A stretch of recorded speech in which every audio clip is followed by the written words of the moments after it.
안녕하세요. 저탄수화물 고지방식을 하면서 건강한 식재료와 제품을 리뷰하는 지방시 양과자입니다. 앞서 현대인들이 필수 영양제 4종, 멀티비타민, 비타민C, 오메가3 유산균 중에 3종에 대한 이야기를 먼저 드렸습니다.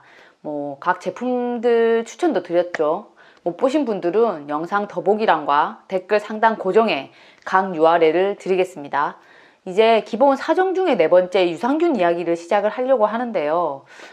유산균을 어떻게 풀어갈까 고민을 하던 차에 장내세균 검사라는 것이 제 눈에 이제 띄었습니다. 장 관리를 해왔다고 나름 생각을 했지만 최근 1년간 유산균을 사실 복용하지 않았고 일단 식단으로만 관리를 했었는데요. 발효식품을 먹는다거나 저항성 전분으로 쉐이크를 만들어 먹는다거나 이런 거를 하긴 했거든요. 그래서 지금 제 장내 세균이 사실 어떻게 구성되어 있는지 한번 확인해 보고 싶다는 이제 생각이 들었습니다.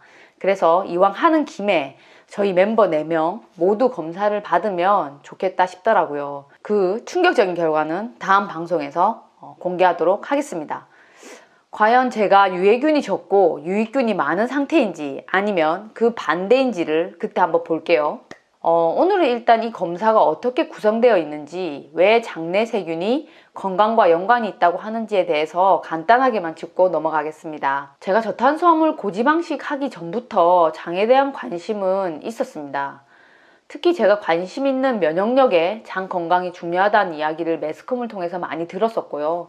그래서 유산균이 좋다는 이야기 역시 많이 들었습니다. 하지만 그렇게 깊게 공부해서 알아보지는 않았었는데요. 제가 저탄수화물 식단을 하다 보니까 개선되는 많은 증상들이 장 건강과 관련이 있다는 말을 되게 많이 들었고, 이렇게 저탄고지로 나타나는 효과가 기승전장이다 라고 할 정도로 그 장애에 포커스가 맞춰져 있었습니다.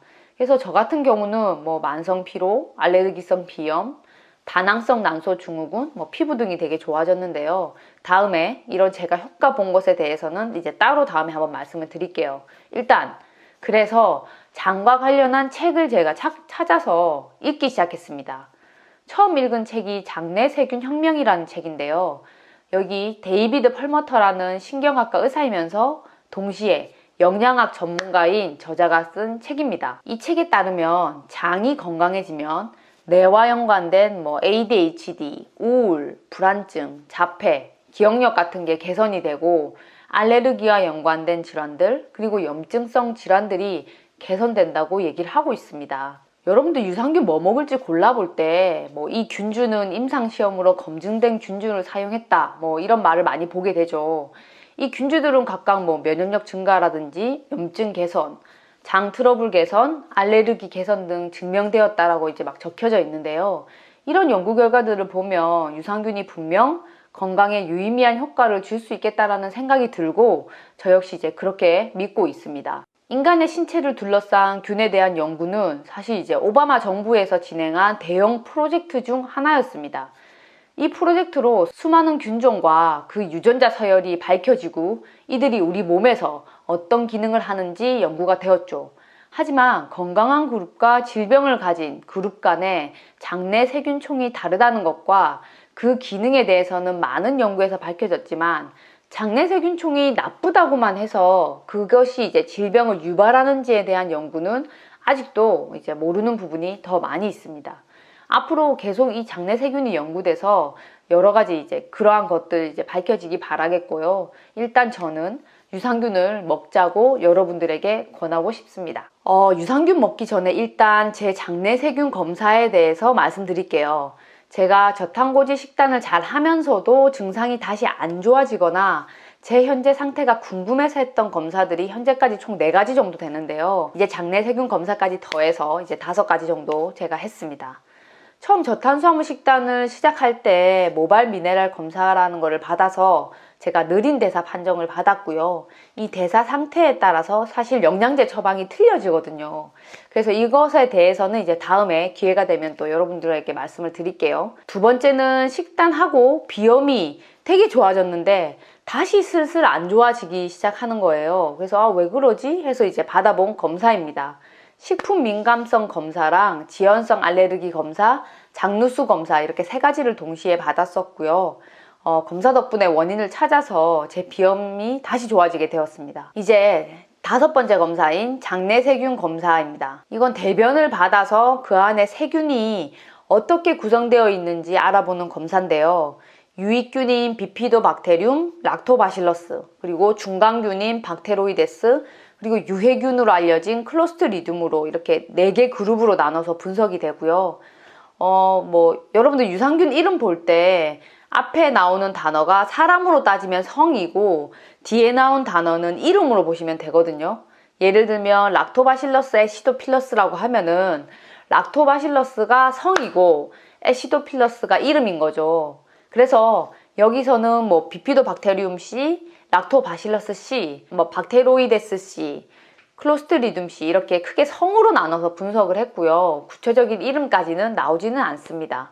이렇게 유해균 40종, 그리고 유익균 중에 비피도박테리움 27종, 락토바실러스 49종, 총 이제 116종을 분석할 수 있는 검사라고 보시면 되고요. 대변에 있는 세균을 일단 모아서 이들 DNA를 증폭시켜서 이제 어떤 균인지 또 몇 마리나 있는지 분석을 하는 것입니다.